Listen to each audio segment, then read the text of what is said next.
So it's been a bit since I've done a video on fake and counterfeit power adapters.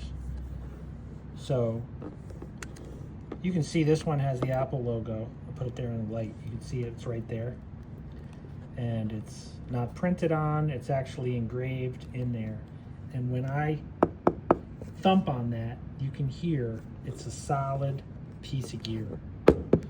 See, it's like the real deal, and it's heavy.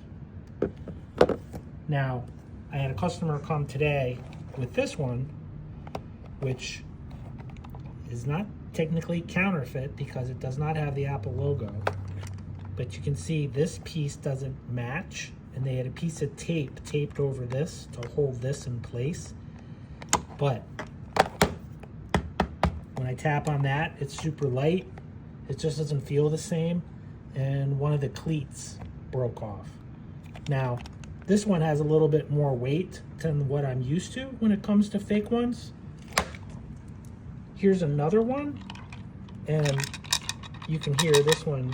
It's got something loose inside, and it's just super light and hollow.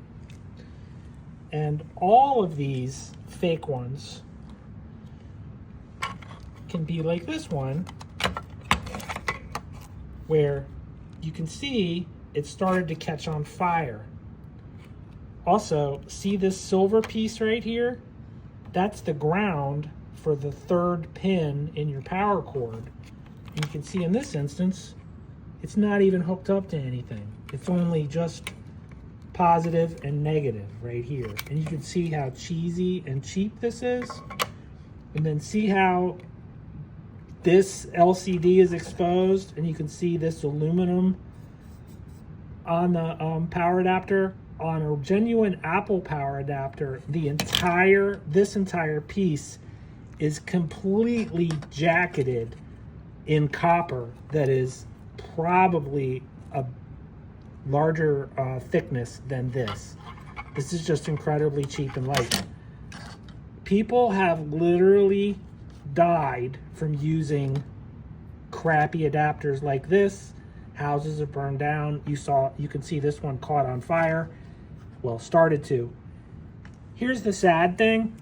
In this customer's instance, they bought this from, not Apple, who knows where.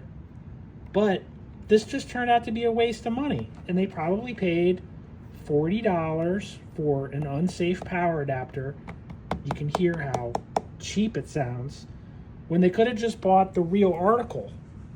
And the real Apple power adapter is available for about $80, but it is a real piece of equipment, and the genuine Apple power adapter will auto switch between 120 and 240. It's good worldwide, where I doubt these are. Don't waste your money or risk your property or your life with the cheap stuff.